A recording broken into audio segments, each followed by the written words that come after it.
तर जालना जिल्ह्यामध्ये कालपासून सुरू असलेल्या मुसळधार पावसाने अक्षरशः जिल्ह्यात धुमाकूळ घातलाय। बदनापूर तालुक्यामध्ये वाकुळणी परिसरात झालेल्या सकाळी 3च्या सुमारास ढगफुटी सदृश पावसाने मोठ्या प्रमाणात पाणी हे पिकांमधून शिरलंय। वाकुळणी आणि माहेर भायगाव या दोन गावांना जोडणारा रस्ताही पूर्णपणे बंद झालाय। शेतकऱ्यांच्या पिकांचं प्रचंड नुकसान झाल्याने शेतकऱ्यांच्या चिंतेत भर पडली आहे। ही दृश्य अतिशय बोलकी, ज्यामध्ये स्पष्टपणे संपूर्ण शेत पाण्याखाली गेलेलं पाहायला मिळतंय आणि हळूहळू रोपही सडायला सुरुवात झाली आहे। रात्रभराच्या मुसळधार पावसानंतर राज्यातील सर्वात मोठ्या धरणांपैकी एक असणाऱ्या जायकवाडी धरणाचे सगळेच्या सगळे 27 दरवाजे आता पुन्हा उघडलेत। त्यात 9 आपत्कालीन दरवाजे देखील उघडण्यात आलेत। 1,03,000 क्युसेक पाण्याचा विसर्ग सुरू आहे, त्यामुळे खालच्या भागांना पुराचा धोका आहे। तर हतनूर धरणाचे 10 दरवाजे उघडण्यात आले। धरणातनं 44,497 क्युसेक पाण्याचा विसर्ग तापी नदीपात्रात होतोय। तर बीड जिल्ह्यामध्ये सुद्धा पावसानं हाहाकार माजवलाय। माजलगाव धरणात देखील मोठ्या प्रमाणात पाण्याची आवक झाल्यानं काल धरणाच्या सुरक्षेच्या दृष्टीने 11 दरवाजे उघडण्याची वेळ आली। धरणाचे एकूण सर्वच म्हणजे 12 दरवाजे आता उघडलेत। सिंदफणा आणि गोदावरी नदी पात्रात 1,50,000 क्युसेक पाणी सोडण्यात येत आहे। तर नाशिकच्या गंगापूर धरणातनं पाण्याचा विसर्ग सुरू आहे, त्यामुळे जायकवाडीत धरणाच्या पाणी पातळीत आणखी वाढ झाली आहे। गोदावरी आणि दारणा नदीचं पाणी वाढलेलं आहे। काल संध्याकाळपासूनच नाशिक जिल्ह्यामध्ये जोरदार पाऊस सुरू आहे। सततच्या या पावसानं पाण्याची पातळी वाढली आहे आणि गंगापूर धरणातला विसर्ग हा सुरू झालेला आहे। 4,018 क्युसेक पाणी विसर्ग हा गोदावरी नदीमध्ये सोडण्यात येतोय। तर नाशिकच्या गंगापूर धरणातनं पाण्याचा विसर्ग सुरू करण्यात आलाय, त्यामुळे जायकवाडीमध्ये धरणाच्या पाणी पातळीत आणखीन वाढ झाली आहे। गोदावरी आणि दारणा नदीचं पाणी सुद्धा वाढलेलं पाहायला मिळत आहे।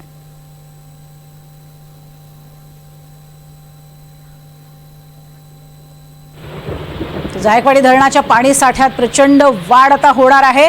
गंगापूर आणि दारणा धरणातनं विसर्ग वाढवण्यात आलेला आहे।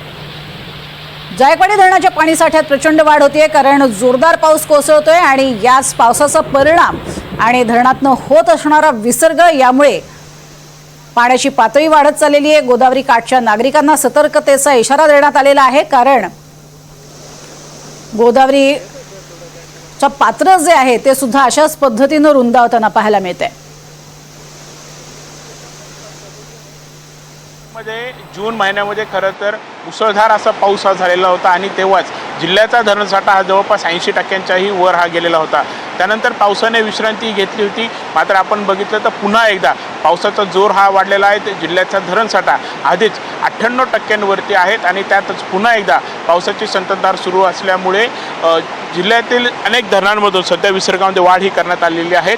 सध्या आपण समोर बघितलं तर गंगापूर धरणातून पाण्याचा विसर्ग हा बंद करण्यात आला होता, मात्र पुन्हा एकदा म्हणजे काल सायंकाळपासून धरण साठ्यामध्ये पावसाची चांगली बॅटिंग ही बघायला मिळते। जोरदार असा पाऊस कोसळतोय आणि यामुळे 2 दरवाजे सध्या उघडण्यात आलेले आहेत आणि पाण्याचा विसर्ग सुरू करण्यात आलेला आहे। सध्या गंगापूर धरणातून 2200 क्युसेकने पाणी पुढे गोदावरी नदीमध्ये झेपावत आहे। तर तिकडे इगतपुरीतील दारणा धरणामधून देखील पाण्याचा विसर्ग सुरू करण्यात आलेला आहे।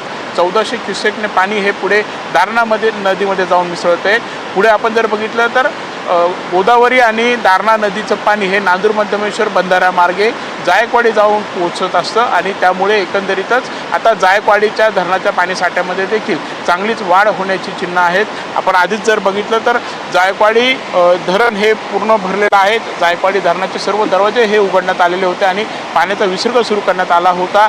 पुढे पूर परिस्थिती देखील निर्माण झालेली आहेत मराठवाड्यामध्ये आणि असंच चित्र असतानाच आता नाशिकमध्ये होणाऱ्या पावसामुळे जायकवाडी धरणाच्या पाणीसाठ्यात वाढ ही होणार आहेत। एकंदरीतच आता जिल्ह्यातील अनेक धरणांमधून विसर्ग सुरू असल्यामुळे नदीकाठच्या गावांना देखील प्रशासनाकडून सतर्कतेचा इशारा हा देण्यात आलेला आहे। नागरिकांनी खबरदारी घ्यावी, नदीकाठी जाऊ नये, पूर बघायला गर्दी करू नये, अशा अनेक सूचना प्रशासनाकडून देण्यात आलेल्या आहेत।